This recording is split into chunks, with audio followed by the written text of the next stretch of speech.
everybody. I think we're open up to questions. If anyone has a question, go ahead.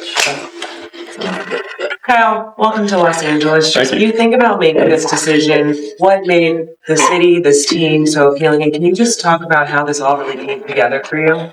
I mean, it was interesting. I mean, obviously, I think very highly of this organization. I mean, from the top down, from ownership group to the front office. I think it's first class experience with all of that. I mean, playing here is exciting. You can see the fan base really embrace the team, embrace the city, and want to encourage the players to go out there and play at a high level. And I think the players kind of speak for themselves with the play out that they do out on the field, winning multiple World Series championships, especially the last 2 years. The players kind of speak for themselves in terms of that, and I don't know many players like super personally, but just more so playing against them and seeing them and talking to them on the field. But I mean, this is a great group of guys, and I'm excited to join them and have another run at a World Series. Congrats, Kyle. It's Father Dye at The Athletic. What made you open to sort of the structure of this contract, to be able to take the 4-year deal with some of the opt-outs? What made that appealing to you? It's just kind of how things went. This is a area and that me and my wife and family kind of saw ourselves being a part of, and wanting to come out here and play and embrace the city and embrace the fan base as well. So we took everything into account with our decisions, and we thought this was a great place to play and a great place to live, and we're excited to come out here and get the ball rolling come the season. Kind of to that point, like when you were getting interest from teams on different coasts and different markets with different kind of structures, like what were the things you were prioritizing or looking for as you were going through the process, and what kind of were the key factors at the end for you when you made the decision? I mean, there's a lot of great ball clubs out there with great teams, and they all have unique things that make them great. But kind of like I said, I think this organization from the top down is first class, and the team that these guys put together and assembled to give a great product for the fan base and the city to go out there and compete for a championship kind of speaks for itself. So just kind of taking everything into account and wanting to be a part of that, I think is very special. You don't really get that very often. So it'll be a lot of fun playing with these guys and competing for another hopefully a three-peat here. Kyle, when you think about what you learned in Chicago, is there anything that sticks out over the last year that has you eager or excited to improve on with the new team, new season? Yeah, I mean, last year I had a lot of fun with that group. I mean, there's some phenomenal people over there, and they do a really good job. But I'm excited to start this journey here in LA with me and my family, and the group that I've mentioned.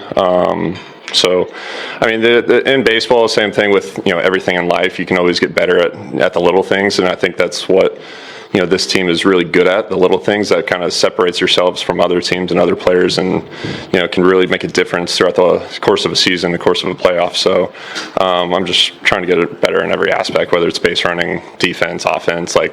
You're never going to be perfect, but if you can strive to get better at any aspect of the game, just to contribute to wins or runs or preventing runs, I'm gonna try and do that and do my part.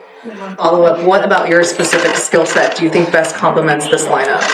I mean, this lineup's pretty good, regardless. But I'm excited to be a part of the lineup and the group, and just try and pick the brains of the guys in the clubhouse and see what makes them better, and they might do stuff that I might not do, and vice versa, and we just kind of build each other up in that aspect. So, I mean, like I said, you're never going to be perfect at anything, but if you can get better with whether it's mindset wise or little tweaks with hitting or throwing or first jumps and stuff like that, I'm gonna try and do that. So we'll see how the season goes. Kyle, a lot was said and written this offseason, kind of questioning your enthusiasm for baseball, your motor.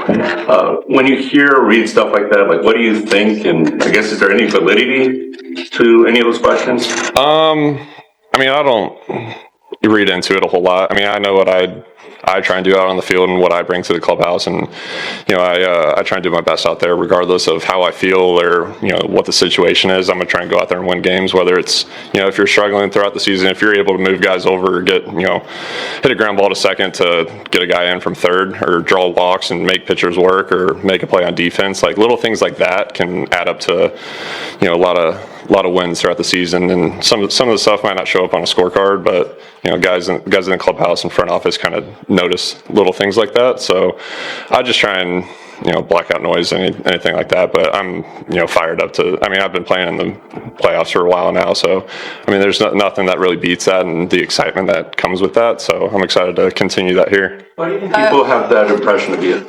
I don't know. Maybe I'm maybe a little bit of my demeanor, but I know who I am, and everyone in the clubhouse knows how I go about my day. So that's all that really matters. Just trying to keep it close within the clubhouse and the guys that you kind of work with and grind on a daily basis with. So I'm excited to join that. Kyle, going back, welcome to Los Angeles, first Thank of all. Going back to the fan base, and you said this fan base is very strong, and this is a very multicultural city, Los Angeles, especially given your Spanish heritage. How excited are you to connect with the Latino fan base here? Yeah, my mom's excited about that one, but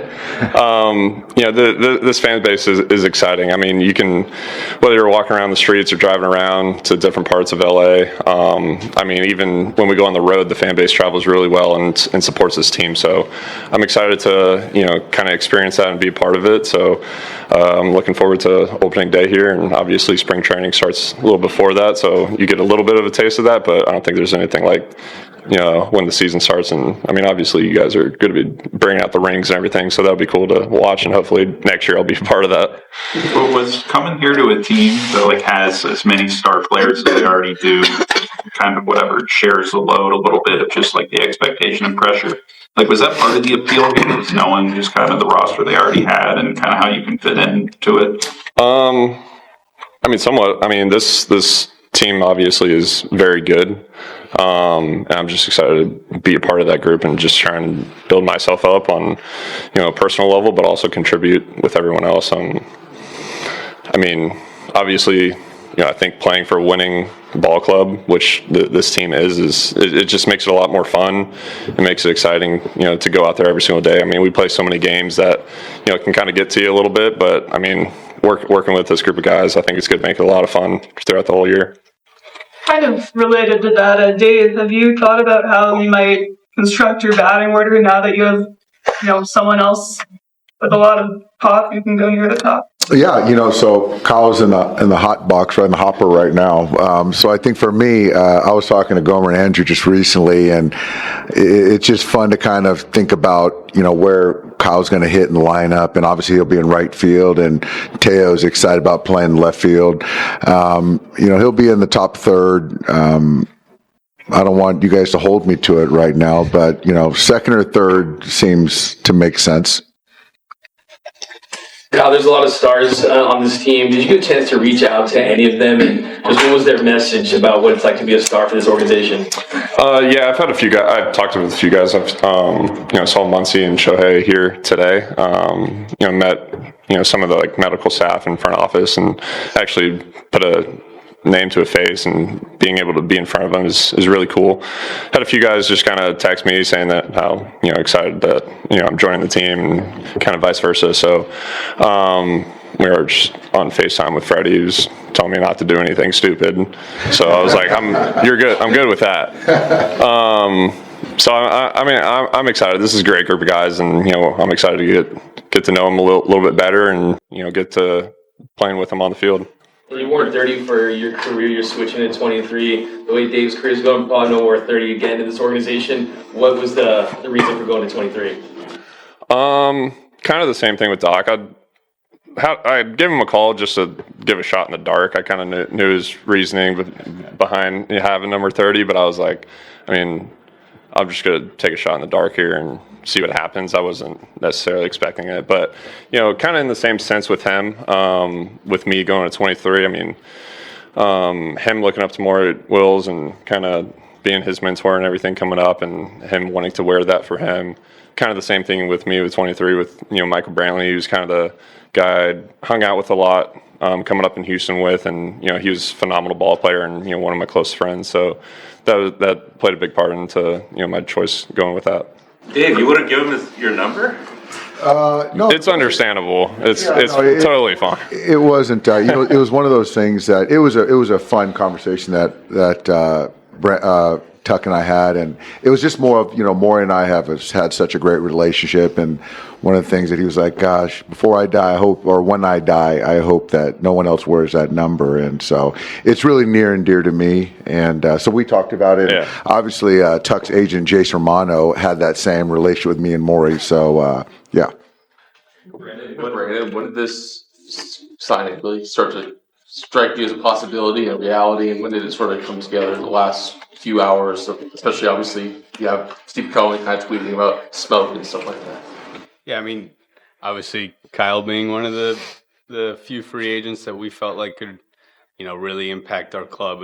We stayed in contact throughout the offseason to make sure that we were expressing interest and, if there was something that made sense for both sides, we would have the ability to bring him on board. And, like all of these things, like the incredible support from our ownership group to, give back to the fans that are coming out and, in, the packs of 4 million last year. So I think we felt like let's continue to pour into them and to the team.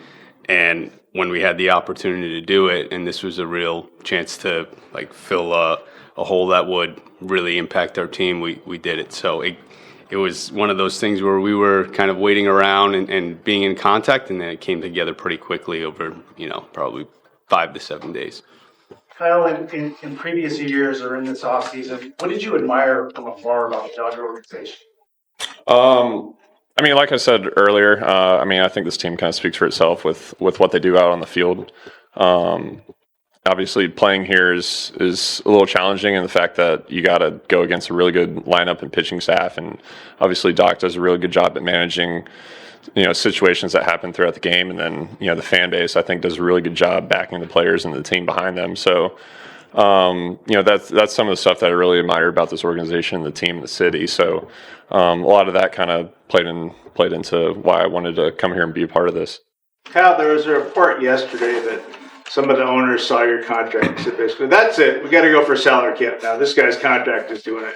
What do you think about having that much power in the sport of baseball? I think baseball's in a good spot. I mean, we have phenomenal attendance around the world. I think attendance at the games continue to sell out games, and fans are being very supportive of their teams and their players and the organization. So I think it's a good thing having that and the interaction with everyone, and I think it's just going to grow the game from there. So I mean, as long as we can as a league and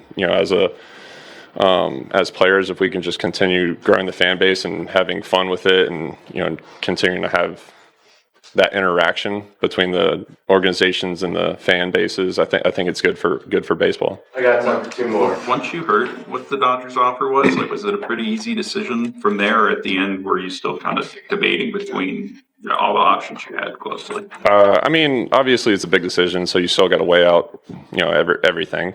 But obviously, like I said, this team and the city and the fan base kind of makes it a little bit easier to make some decisions. So that was just ultimately what we wanted to do, is come here and be a part of that, and try and win another World Series here. Thanks, guys. Thanks, everybody. Thanks, Kyle. Yeah, sure. I'll go on the other side, Kyle. Get you in the middle.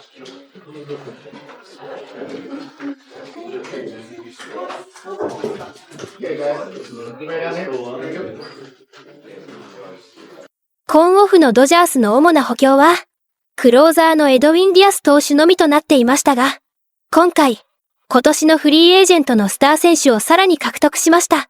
昨年カブスでは136試合に出場し、打率2割6分6厘、出塁率3割7分7厘、長打率4割6分4厘、22本塁打、73打点、25盗塁を記録。ただ、ふくらはぎの張りで9月の大半を欠場していました。タカー選手のドジャース入りについて、米 ESPN は、ドジャースのロースターはすでに十分強いと考えており、スター選手を積極的に追いかけるのではなく、市場の方から話が来るのを待つ。そう誓っていた。だが、結局スターは向こうからやってきた。フリーエージェント市場で、最も優れた選手、と広く見なされていたカイル・タッカーが木曜日、ドジャースに加わることで合意したと、関係者が ESPN に明かした。と、メッツやブルージェイズとの獲得競争となっていましたが、最終的にドジャースが勝利を収めました。ドジャースはこれまで、オプトアウト条項をほとんど認めてこなかったものの、タッカーには例外的にそれを容認。さらに後払いを組み込んだ契約構成や高額なサイニングボーナスなど、柔軟な条件を提示することで、他球団を上回る魅力的なオファーを実現しました。なお、タッカー選手が加入後のドジャースのラインアップは、このようになる予定で、打順は上位のどこに入るのか、ファンの間でも話題となっています。そして、タッカー選手が加入後のドジャースについて、タッカーの加入により、ドジャースが両翼の外野手テオスカー・フェルナンデスをトレードに出す可能性も出てくるが、球団の考えに詳しい関係者によれば、それは必ずしも規定路線ではないという。球団はヘルナンデスをライトからレフトに移すことも容易であり、アンディ・パヘスは引き続きセンターとして毎日起用され、足首の手術明けとなるユーティリティのトミー・エドマンは二塁手に固定される見込みだ。と予想しています。以上今回は、タッカー選手の入団会見の様子を中心にまとめました。ぜひタッカー選手加入後のドジャースの打順予想や動画の感想をコメント欄にてお聞かせください。以上今回も動画をご視聴いただきありがとうございました。別の動画でもお会いできるのを楽しみにしております。